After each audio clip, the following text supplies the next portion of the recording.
Repère avec Louis-André Richard. Pierre Manant, Pascal et la proposition chrétienne. Une conversation avec le professeur Pierre Manant n'est jamais quelque chose de banal. Il met son intelligence au service de la compréhension de la société à laquelle nous appartenons. Dans son dernier essai, Pascal et la proposition chrétienne, le professeur Manant tente de décrypter la pensée de l'auteur des pensées, à savoir Blaise Pascal lui-même. Pierre Manant ne se contente pas de commenter le texte, il y va de sa propre analyse et il nous aide vraiment à décrypter le monde actuel. Je vous propose d'écouter et de savourer les propos de Pierre Manant. Cet épisode a rencontré des problèmes techniques affectant la qualité du son, mais nullement la qualité des échanges. Bonne écoute. Nous avons aujourd'hui le plaisir d'accueillir le professeur Pierre Manant. Bonjour Pierre Manant. Bonjour Louis-André Richard. Alors, vous êtes professeur de philosophie politique, auteur de nombreux ouvrages et un intellectuel cherchant à bien comprendre, à rendre intelligible le monde dans lequel nous nous trouvons. Et vous venez d'écrire un ouvrage qui porte sur le philosophe Blaise Pascal et qui s'intitule « Pascal et la proposition chrétienne ». Alors, d'entrée de jeu, je vous cite, on lit à la page 238 de votre ouvrage, « Si nous voulons sérieusement comprendre un auteur, il est nécessaire de prendre au sérieux. Cela ne signifie pas nécessairement obligatoirement d'approuver. Il faut prendre au sérieux ce qui, en lui, nous choque éventuellement le plus. » Et à vous lire, on voit bien que vous avez mis en pratique cette maxime. Vous avez vraiment cherché à comprendre, je pourrais dire, de l'intérieur, la pensée, la vie de Blaise Pascal. Alors, d'entrée de jeu, je vous dirais, pourquoi ce titre? Pourquoi Pascal est la proposition chrétienne? Parce que aujourd'hui, j'ai le sentiment que, pour toutes sortes de raisons dans lesquelles peut-être nous entrerons brièvement, on ne sait plus du tout ce qu'est une religion, chrétienne ou autre. Ou bien on dit la religion, les religions. En tout cas, la religion, les religions, c'est votre affaire, c'est l'affaire de chacun. Et dans l'espace public, la religion est censée disparaître.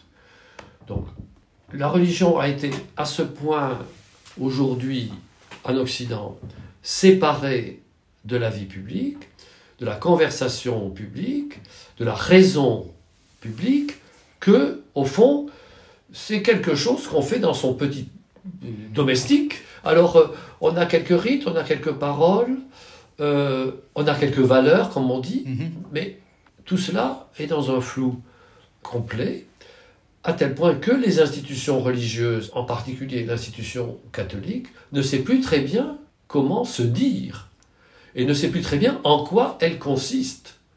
Ou alors, terme qui sert à tout aujourd'hui, on parle de valeurs chrétiennes. Donc, on ne sait plus du tout, et ce que j'ai essayé de faire, c'est précisément de faire ressortir qu'il s'agit d'une proposition. Alors, proposition a un sens logique et un sens actif. Donc, proposition, ça dit des choses, et proposition, ça fait appel à votre attention et à votre choix, à votre volonté. C'est quelque chose qu'on vous propose et que vous êtes libre d'accepter ou de refuser. Et donc, la question que je pose avec l'aide de Pascal, l'aide considérable de Pascal, c'est en quoi consiste la proposition que l'Église chrétienne vous adresse et à laquelle vous devez répondre et à laquelle vous répondez nécessairement, même quand vous tournez le dos, puisque c'est une réponse. Diriez-vous que cette proposition au temps de Pascal est évidemment toujours valide aujourd'hui, si j'ai bien compris la lecture que j'en ai faite, mais en quoi vous distingueriez les temps? L'époque de Pascal versus notre époque, et en quoi la proposition de Pascal trouve son actualité aujourd'hui? Il y a des proximités, il y a des rapprochements qu'on peut faire entre l'époque de Pascal et la nôtre, et il y a évidemment des grandes différences. Alors, l'époque de Pascal, c'est l'époque du surgissement à la fois de la science moderne, et donc ce nouvel état de la raison en quelque sorte, ce nouvel usage de la raison, comme suffisante à la connaissance du monde, et le monde qui nous est accessible par une compréhension des causalités qui l'organise.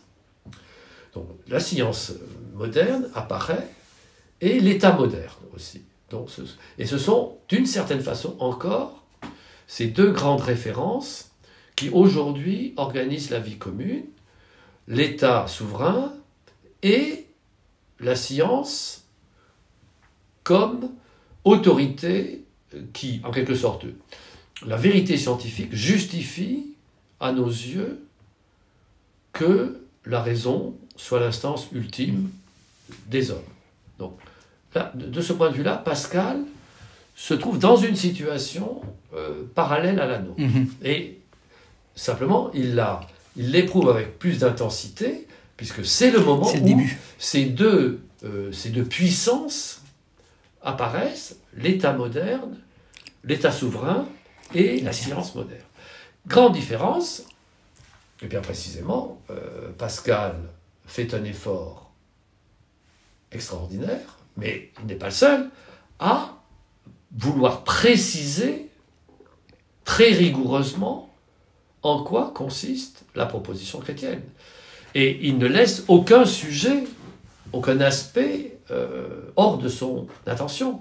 Alors peut-être d'ailleurs, parfois certaines des précisions qu'il veut donner, j'en parle un moment, sont peut-être imprudentes. Ou il va peut-être au-delà de ce que la religion prescrit ou oblige à dire. Mais en tout cas, il veut comprendre le plus complètement possible en quoi consiste la proposition chrétienne, sans l'affaiblir en rien, tandis que nous, au contraire, nous la floutons de toutes les façons, jusqu'au point où, eh bien, comme je le disais en commençant, nous ne savons plus du tout en quoi consiste la proposition chrétienne, et on voit que même les divisions d'opinions qui sont sensibles dans le monde catholique, par exemple, ont beaucoup de peine à se formuler parce que le langage, les contenus de la religion chrétienne sont devenus évanescents. Et au fond, on dirait que les motifs d'opposition sont des sensibilités générales, morales. Alors il y a ceux qui sont humanitaires, il y a ceux qui sont identitaires, pour employer des termes à la mode, qui évoquent des tendances affectives ou idéologiques, mais on voit bien que dans le symbole des apôtres, il n'est pas question d'humanitarisme ni d'identitarisme. Et donc, voilà, nous sommes comme les disputes religieuses ont conduit aux guerres de religion, et que les guerres de religion se sont faites sur des dogmes, sur des interprétations de certaines propositions de la religion chrétienne. On tourne le dos en quelque sorte à la précision dogmatique, à la précision intellectuelle, parce que ça occasionne des disputes. Et on craint les disputes théologiques, on craint les passions religieuses, non sans raison.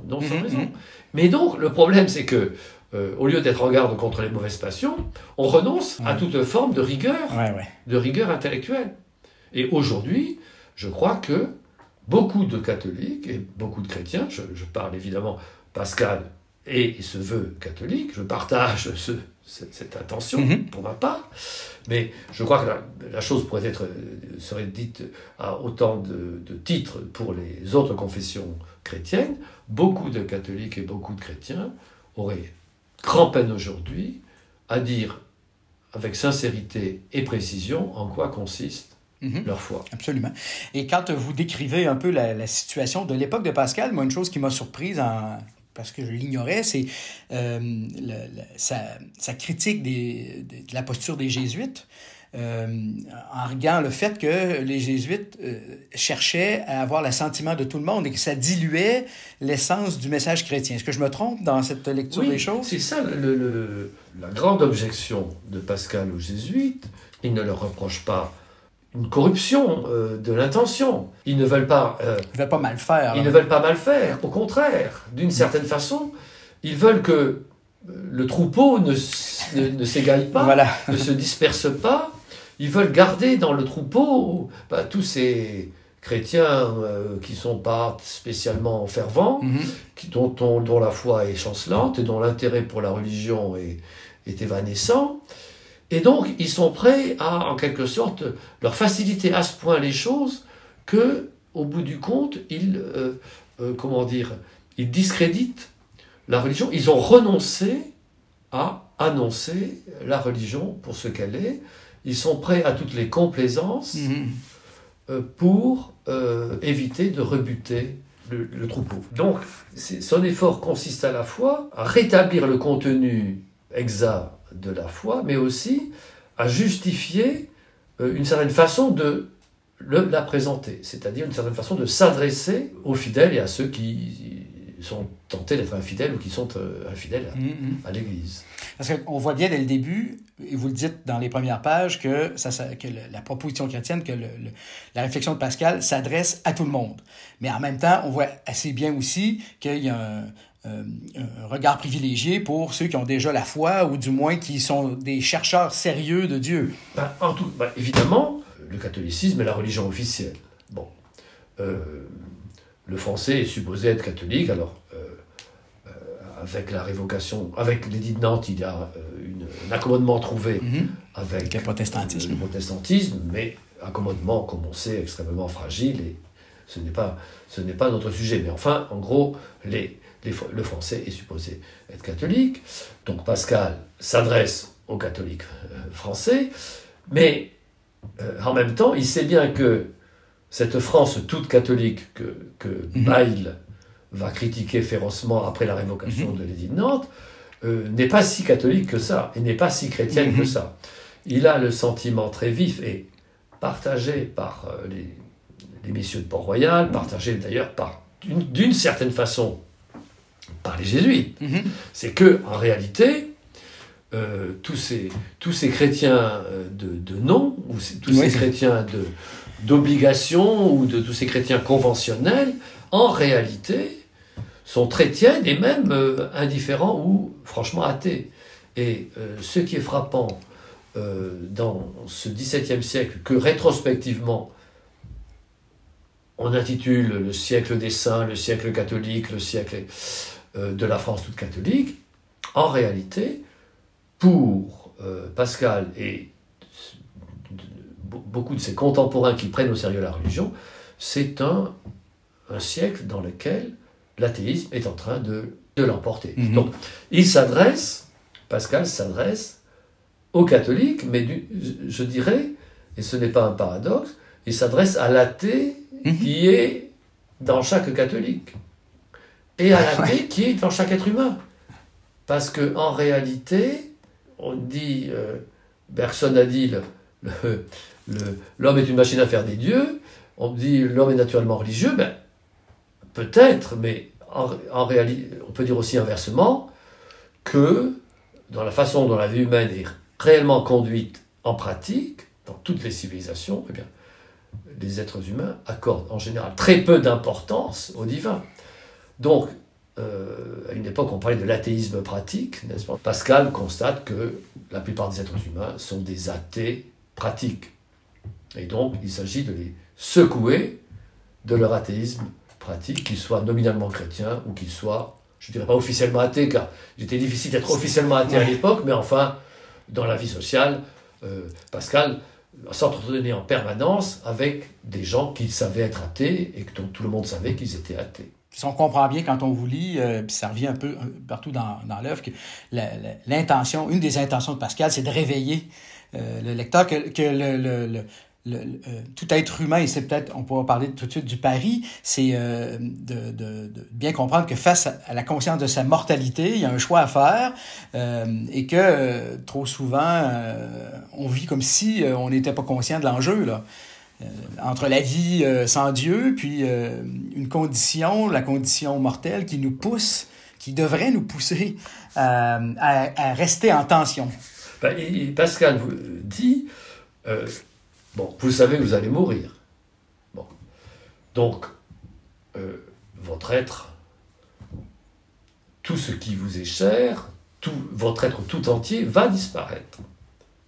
Vous ne savez pas ce qui suivra ou ne suivra pas.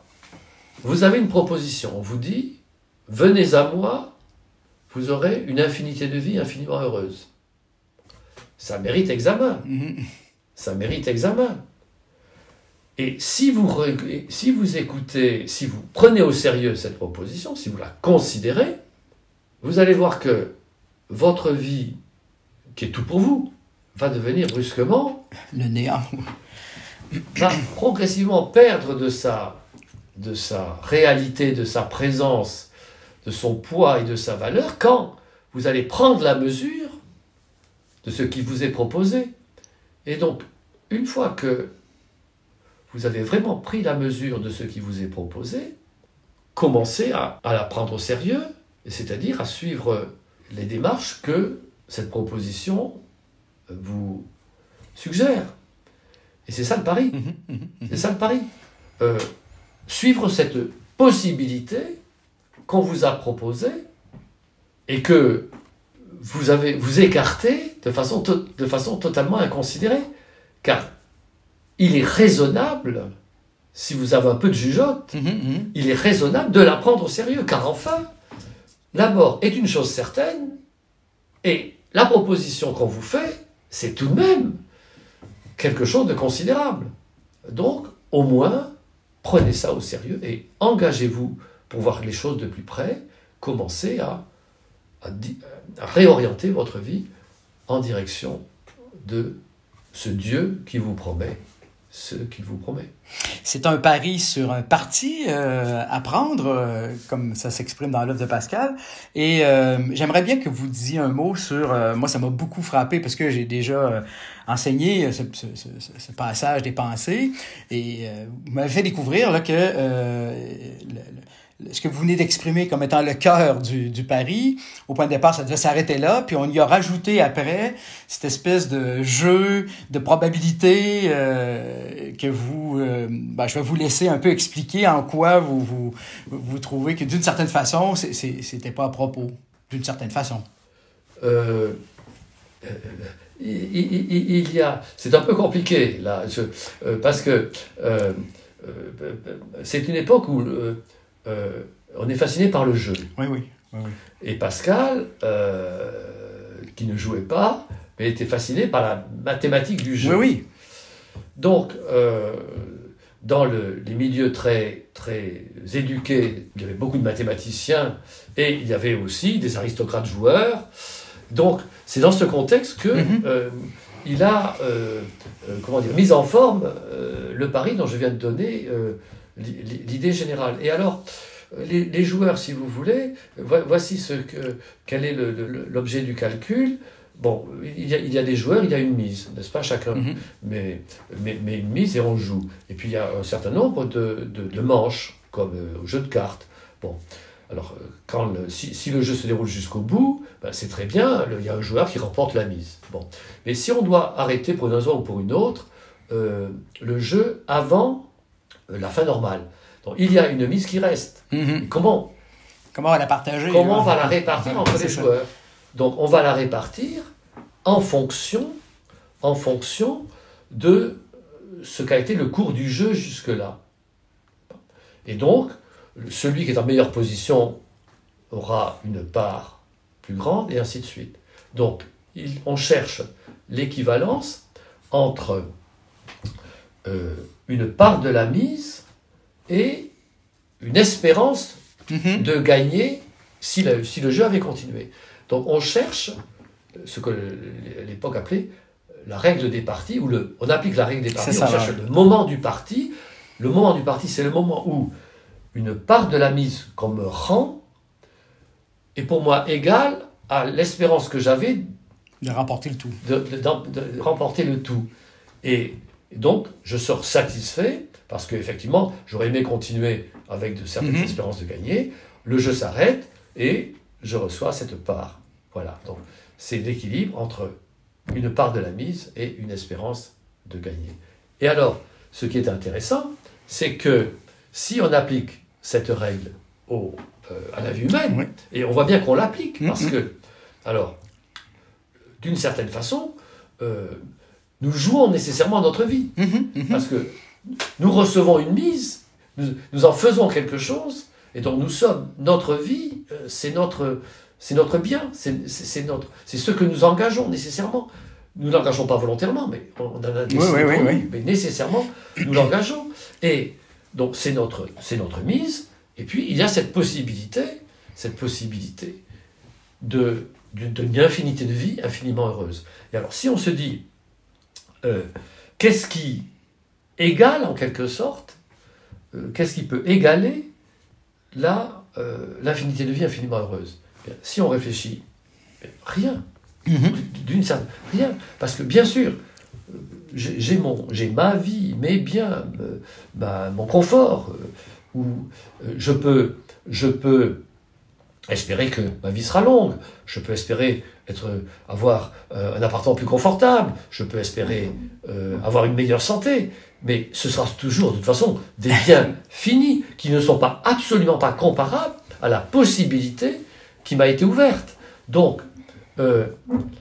si l'on réfléchit bien, comme réfléchit le joueur, si l'on réfléchit bien à l'état dans lequel se trouve le jeu de la vie dans lequel nous sommes, bien, nous verrons qu'il est totalement déraisonnable de dire « je garde ma vie et je ne m'occupe pas de la possibilité chrétienne ». Au contraire, vous verrez très vite que bien, je perds la mise année après année. Cette mise, vous la perdez, de toute façon, elle est finie, elle est limitée, aussi précieuse qu'elle vous soit, elle est peu de choses en comparaison de cette possibilité. Donc, en fait, rien ne peut égaler la perspective de l'infini, l'attente de l'infini.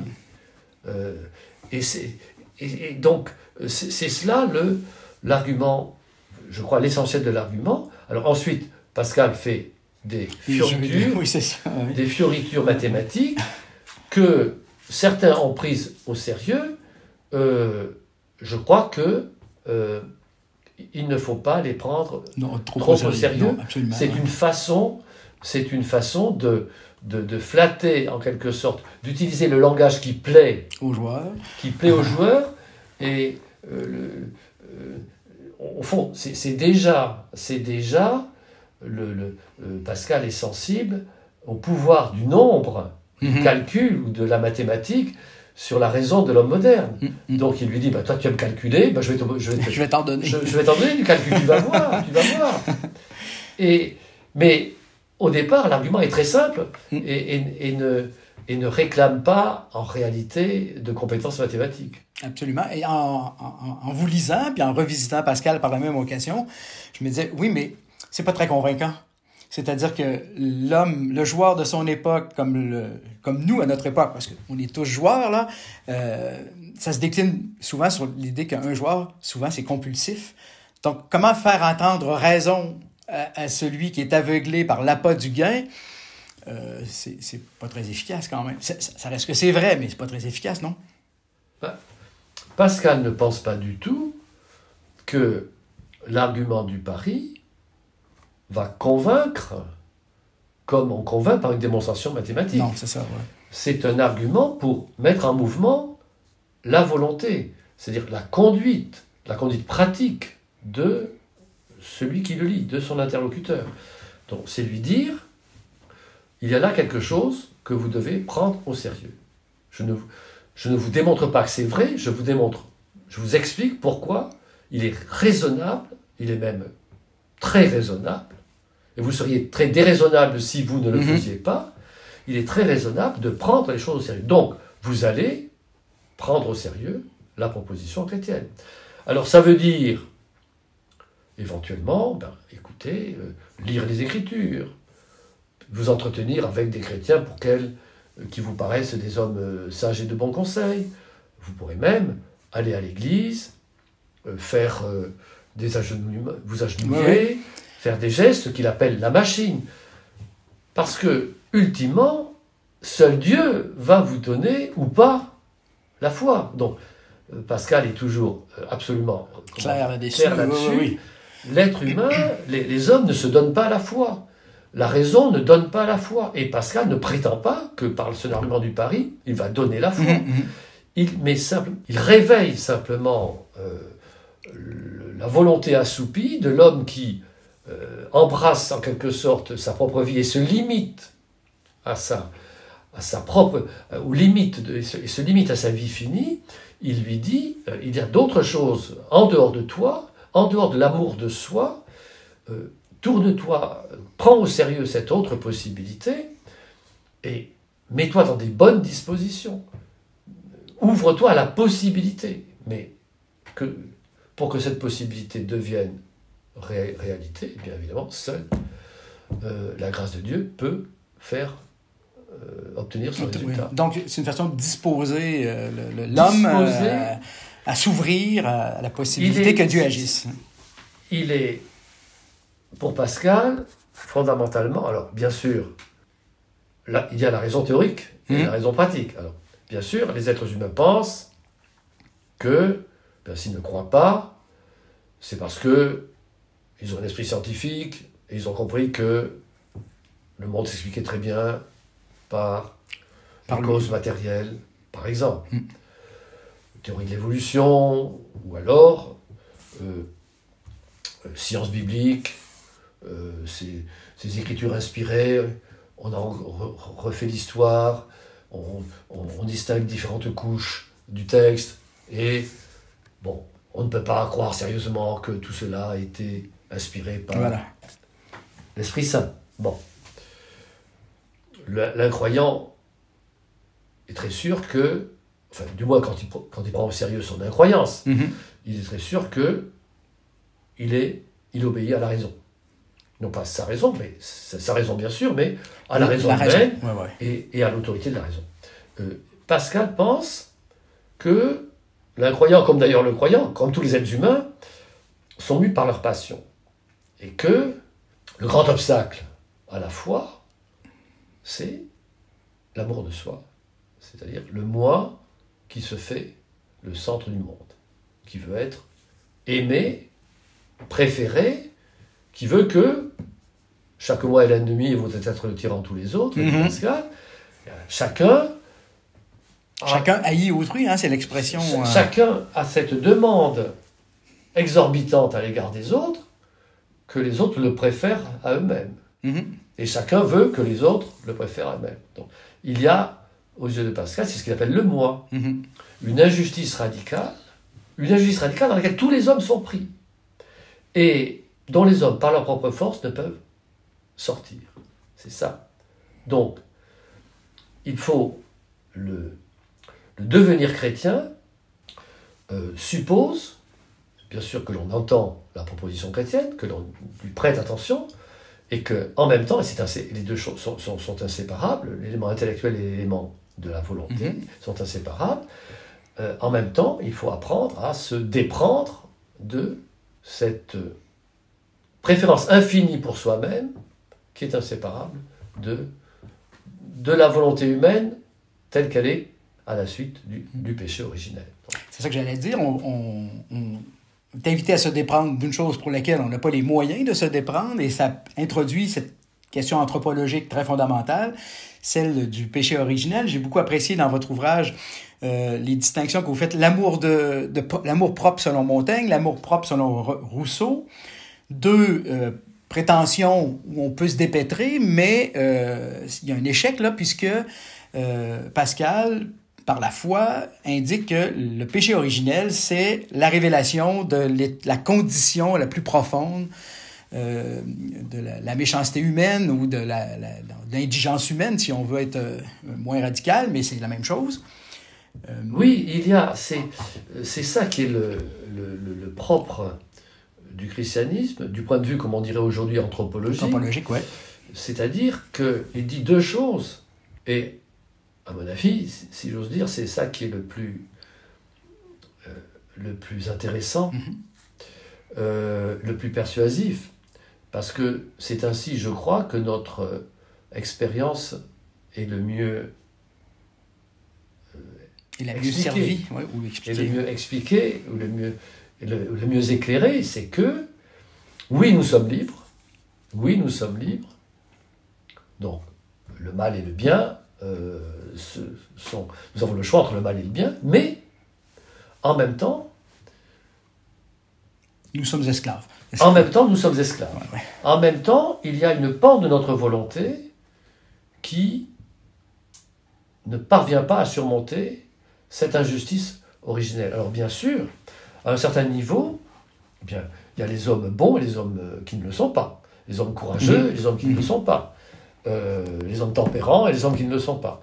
Mais à un autre niveau, tous les hommes partagent cet esclavage, cette préférence illimitée que chacun ne peut s'empêcher d'éprouver pour soi, avec cette conséquence que, évidemment, il y a une inimitié foncière entre les êtres humains, et qui ne peut être surmontée que par la grâce de Dieu. Alors, les hommes peuvent instaurer la paix humaine en ménageant réciproquement les amours-propres.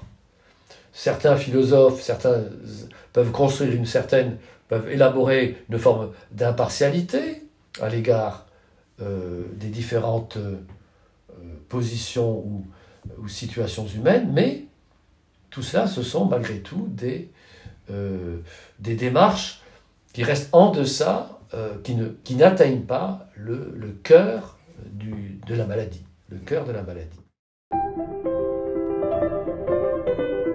Questions, commentaires ou objections, rejoignez Louis-André Richard à repère@le-verbe.com.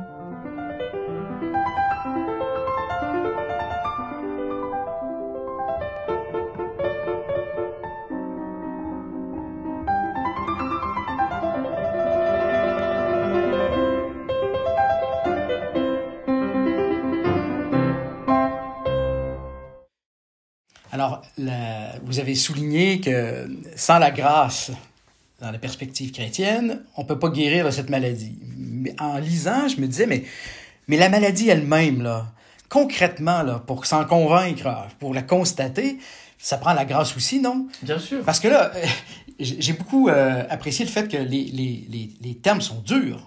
On haït son prochain. Et c'est réciproque. Et je me disais, waouh! C'est facile à dire, c'est dur à entendre, mais non seulement à entendre, mais s'en convaincre soi-même.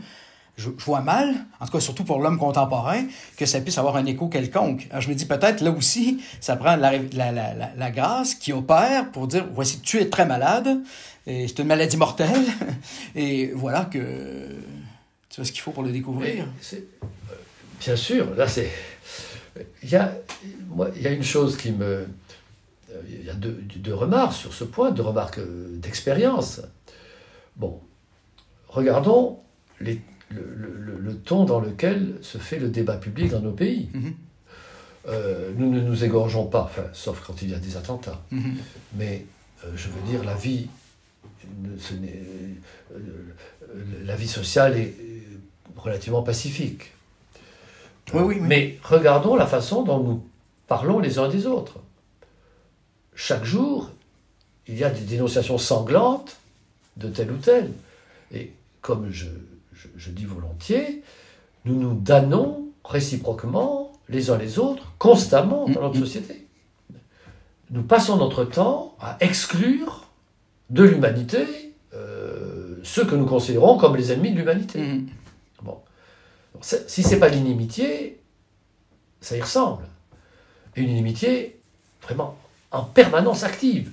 Nous avons et très violente. Tout ce qu'on dit sur les réseaux sociaux, c'est un bon exemple. C'est une sorte d'illustration constante du fait que les êtres humains se haïssent les uns les autres. Et puis, ça, c'est la tonalité générale de la vie sociale. Et ensuite, ce qu'on voit dans les vies privées, comment bien, ce qui paraissait amour se transforme en haine, inexpiable, ou en tout cas, tout ce que la vie telle qu'elle est vécue par les êtres humains aujourd'hui, les récits de vie donnent sans cesse à voir l'alternance entre ce qui semble l'amour et ce qui ressemble bien à la haine, et cela suggère que les êtres humains, avec le goût de leur propre passion et le goût le goût si particulier qu'a pour chacun sa propre vie, ne savent pas trop ce qu'ils aiment ni ce qu'ils haïssent, ne savent pas trop aimer ce qu'ils aiment, et laissent sans doute à la haine, car il faut employer ce terme, laissent sans doute à la haine une part bien trop grande dans leur vie. Mais encore une fois, je me disais, mais c'est quand même... si on atteint cette lucidité pour soi-même, de se reconnaître haïssable, comment ne pas sombrer dans le cynisme, sinon parce qu'en même temps qu'on redécouvre notre condition, notre maladie, on a déjà la cure du médecin qui agit en même temps, sinon on devient cynique et fermé à tout, non? Mais je dirais, il y a un cynisme honorable, si vous voulez. Oui. Je dirais, il y a un cynisme honorable des gens qui pensent comme Pascal, qui dit que de toute façon, ne faisons pas semblant de pouvoir aimer le prochain. Bon, soyons bienveillants. Traitons-les honnêtement et avec justice. Mais ne nous faisons pas d'illusions sur nos intentions et sur nos sentiments véritables. Et je dirais que cette position, encore une fois, peut être honorable si elle n'est pas un prétexte pour, précisément, je dirais, être injuste avec son prochain, ou exploiter son prochain au motif que de toute façon les hommes sont méchants. Donc, mais de fait, là, c'est là que en effet, intervient le propre du christianisme, c'est de dire, on peut surmonter cette inimitié foncière, cette absence foncière de véritable amour, cette absence foncière de véritable désintéressement en quelque sorte. Bon. Donc, mais évidemment, c'est ce que vous disiez, c'est que on découvre, c'est la bonne grâce de la grâce, c'est-à-dire que on découvre sa partialité et son inimitié en même temps qu'on en guérit. Voilà, c'est ça, oui. Dans le meilleur des cas, bien entendu. Parce que on sait bien que aussi la religion, chrétienne ou autre, peut devenir aussi, à son tour, un prétexte, un motif d'inimitié. Et on peut refuser le remède aussi. Hein. On est très sensible aujourd'hui, depuis des siècles, à cet aspect des choses, mais qui est un aspect des choses. Mais si on suit réellement le mouvement ce que j'appelle le devenir chrétien, ce que j'appelle après Kierkegaard, parce que l'expression me paraît parlante, on n'est pas chrétien, on devient chrétien, et on ne cesse de le devenir, et il y a un moment où la mort met un terme à notre progrès, si progrès il y a. C'est ça. Voilà. Justement, dans le giron de ces réflexions, vous commentez une distinction de Pascal entre la posture du dévot et celle du chrétien parfait. Alors, quand j'ai lu ça, j'avais l'impression, et vous me corrigerez, que c'est un choix binaire. Le dévot est semi-habile, le chrétien parfait est labile. Et j'attendais comme une espèce de voie moyenne, j'attendais comme une troisième voie. Pour après ça me dire, mais dans le fond, Pascal suggère que le chrétien parfait, je trouve que l'expression est douteuse, là, est le modèle du vrai chrétien. Alors, est-ce que je me trompe?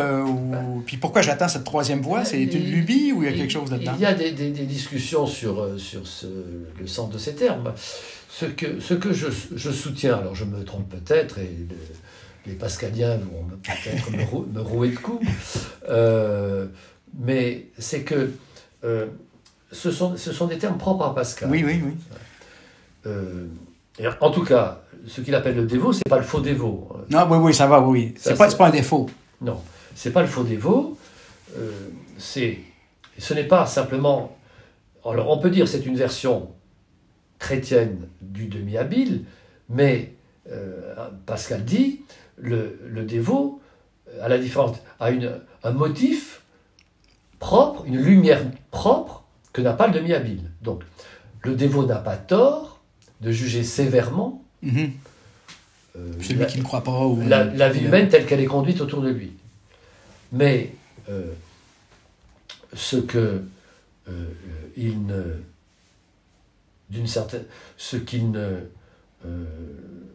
comprend pas, en quelque sorte, c'est à quel point le péché, que le christianisme lui permet de découvrir dans sa noirceur, à quel point le péché est tissé dans la vie humaine, et que donc, il ne peut pas, en quelque sorte, utiliser la nouvelle lumière, enfin, en tout cas, il est imprudent d'utiliser la nouvelle lumière qu'il éclaire pour, en quelque sorte, porter condamnation sur la société qui l'entoure, porter un jugement à l'emporte-pièce sur les mécréants, et pour viser à une sorte de mise en ordre de la société au nom des vérités chrétiennes, parce que même si ce sont des vérités, l'être humain n'y accède que difficultueusement, et donc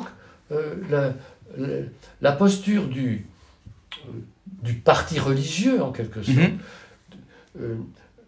la religion, quand elle devient un parti, d'une certaine façon, éloigne de la charité et éloigne du discernement. Tandis que, alors, le chrétien parfait, ce n'est pas le saint. Ce n'est pas le saint. Ok, bien. Parce que le saint peut se conduire comme le chrétien parfait. Il y a des saints qui se sont conduits comme les dévots. Ah oui, ok. Je crois. Ouais. Crois. Alors, le chrétien parfait, je conjecture que il a les mêmes lumières que le dévot. Il croit, lumière apportée par le christianisme, mais il a une autre lumière supérieure, comme dit Pascal. Quelle est cette lumière supérieure? Est-ce qu'elle est religieuse ou est-ce qu'elle relève d'une sorte de prudence? Elle est aussi religieuse quand même. C'est aussi une lumière chrétienne ou un nouveau rayon de la lumière chrétienne, je ne sais pas comment il faut dire. Eh bien, ce n'est pas Pascal qui le dit, c'est l'interprétation que j'en donnerai. Eh bien, c'est l'idée du bon grain et de l'ivraie qui poussent ensemble dans le champ de la vie. Oui. C'est ça. Le chrétien parfait a le sentiment que le seul Dieu juge au jugement discernera, comme on disait au XVIIe siècle, discernera le bien et le mal en chacun et dans l'ensemble de la vie humaine. Mais dans la mesure où l'ivraie et le bon grain poussent ensemble, il faut être prudent dans la manière dont on se rapporte aux autres êtres humains et ne pas asséner la religion en oubliant d'une certaine façon que ceux qui l'assènent aussi sont porteurs de la même faiblesse. Sont aussi porteurs de la même faiblesse. Et évidemment, tout ceci est très délicat. Donc, Pascal est à la recherche d'une proposition extrêmement vigoureuse de la vérité chrétienne, dont il ne veut rien retrancher, exactement, dont il ne veut rien retrancher, et en même temps, ne pas transformer la proposition religieuse en une sorte de doctrine qui va conduire à distinguer les amis et les ennemis. Une doctrine qui va nourrir l'inimitié sociale, la méfiance sociale, ou, une imposition d'un ordre chrétien qui sera officiel, mais derrière lequel il y aura autre chose que simplement les vertus chrétiennes ou la ferveur religieuse. Il y aura nécessairement le vieil homme qui reprendra la main. Car ça, c'est d'une certaine façon la corruption que même le christianisme, que les chrétiens font voir, et qu'on leur reproche à juste titre, mais dont on fait la réfutation de leur doctrine, démarche que l'on comprend, jugement que l'on comprend, mais d'une certaine façon, Je ne dirais pas que ça confirme leur doctrine, mais enfin en tout cas, c'est un élément essentiel de leur doctrine que le péché n'est surmonté que par la grâce. Que par la grâce, et une grâce que nous ne cessons de fuir, de refuser et de retourner contre elle. Donc, là, quand on mesure la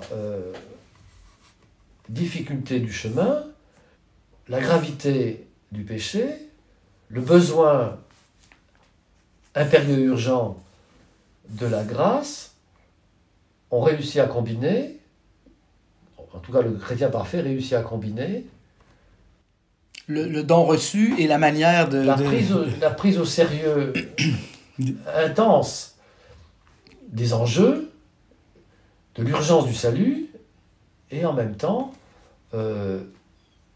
n'oublie pas tout ce qu'il partage avec ceux auxquels il s'adresse. Voilà, ouais. En paix avec le monde. Auquel il s'adresse. Oui, tout est vrai. Je veux dire, on peut décrire le monde. D'ailleurs, on n'est pas obligé d'être un chrétien janséniste pour décrire le monde sous de noires couleurs. Lisons Céline, par exemple. Bon, donc, on peut décrire ce monde sous les plus noires couleurs. C'est le péché règne, le péché se déchaîne, le péché triomphe, et en même temps, c'est dans ce monde qu'il y a les actions courageuses, les héroïsmes, les dévouements naturels, ou alors suscités par la grâce. Donc, le monde a cet extraordinaire mélange de ce que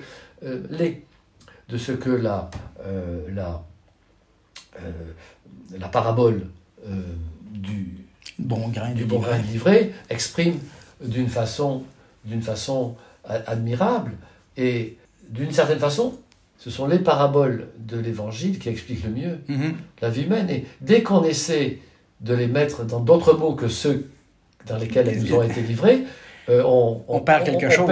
Absolument. On perd quelque chose. Mais voilà, le chrétien parfait, je dirais, je résumerai ainsi, il sait que le bon grain est livré.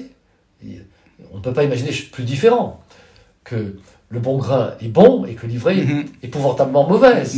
Mais il sait aussi qu'ils poussent ensemble dans le champ de la vie. Et qu'il ne faut pas arracher avant de... Et qu'il faut faire attention en arrachant l'ivraie, que l'on arrache aussi le bon grain.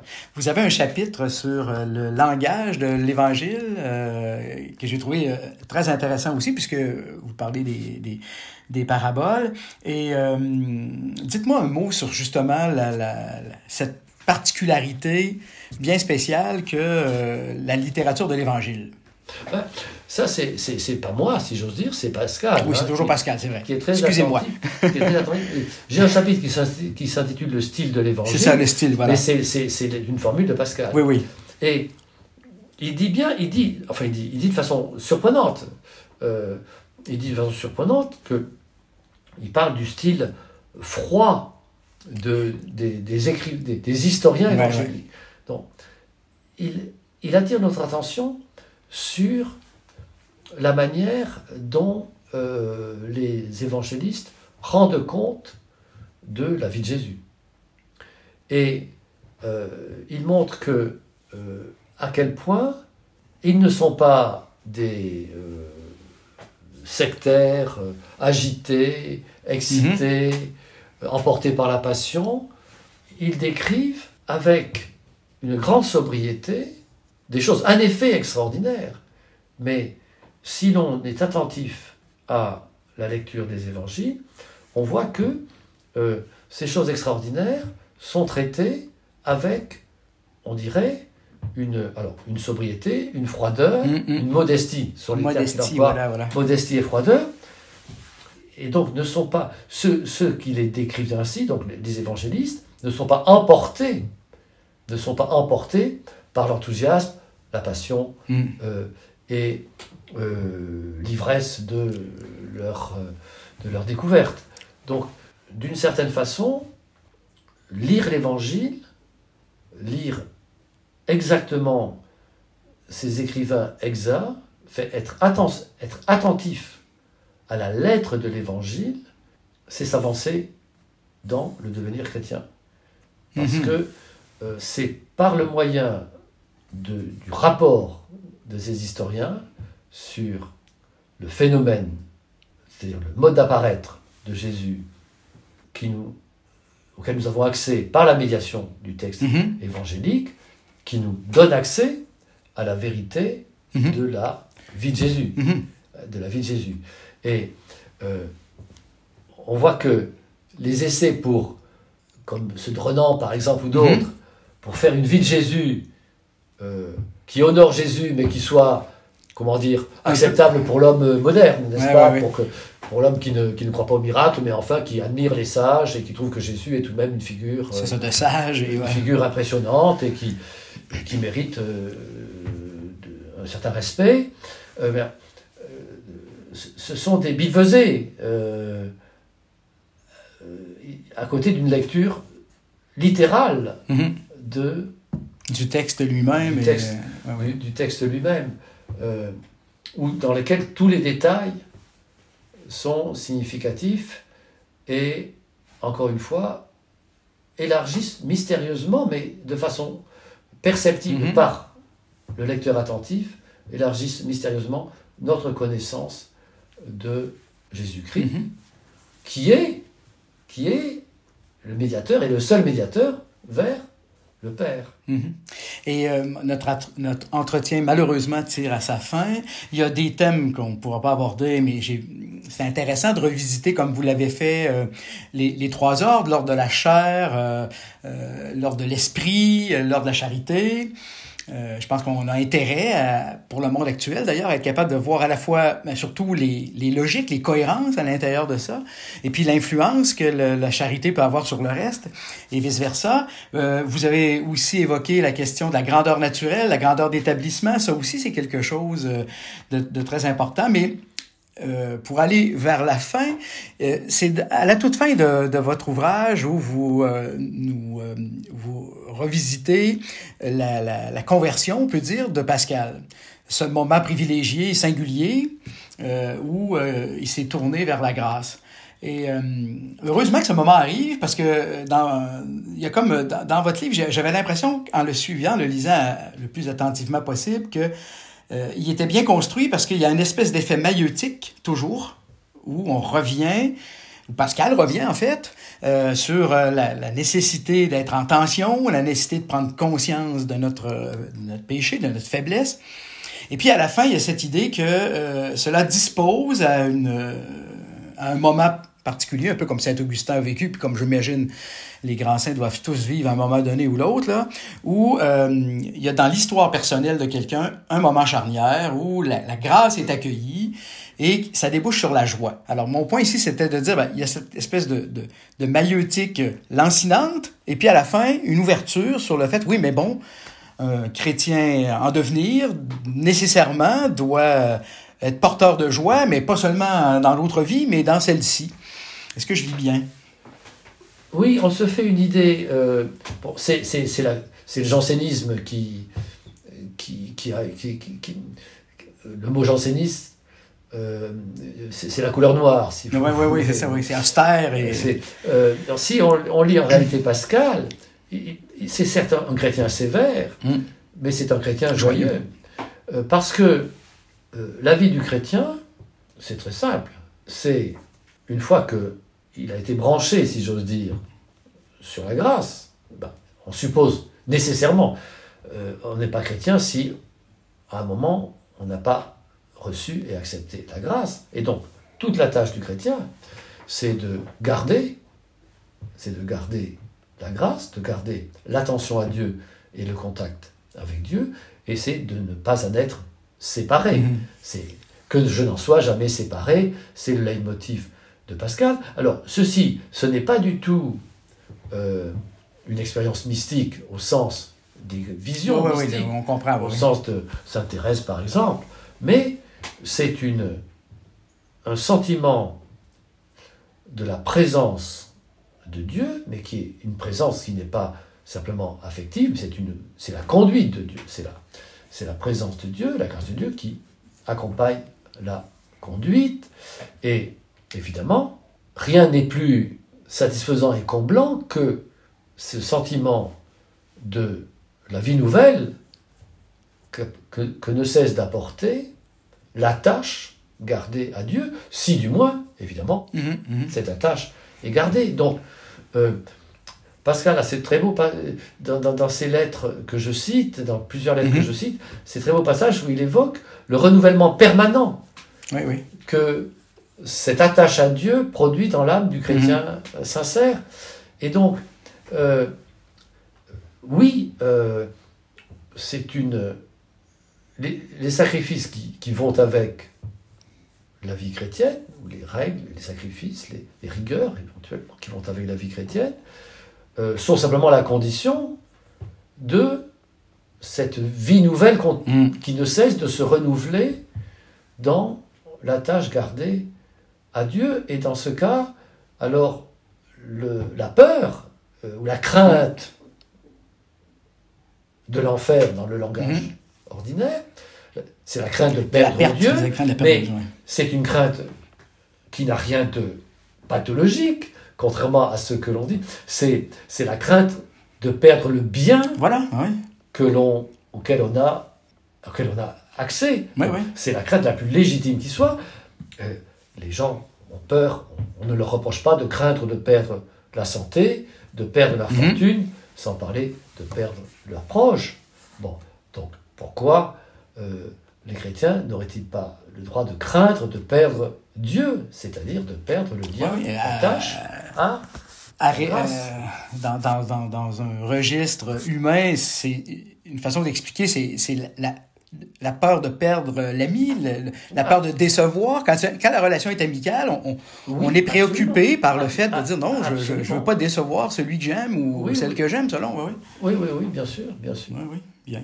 Alors, écoutez, Pierre Manant, on pourrait en faire encore 5 heures, mais les choses étant ce qu'elles sont, on doit s'arrêter ici. D'abord, je vous remercie de votre générosité habituelle.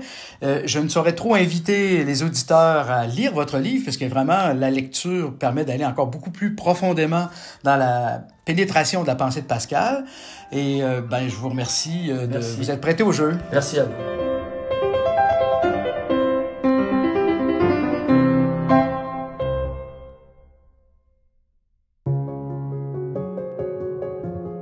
Repère est produit par l'équipe du Verbe Média.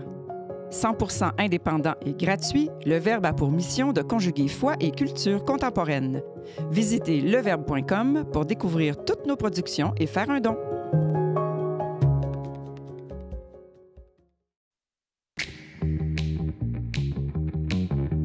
Qu'est-ce que Jésus, les multivers, le Seigneur des Anneaux et les couches de bébés recyclables ont en commun? Ils se retrouvent tous au balado On n'est pas du monde. Animé par l'équipe du Verbe Média, chaque épisode conjugue foi chrétienne et culture contemporaine avec intelligence et humour. Abonnez-vous dès maintenant au balado et suivez-nous sur YouTube.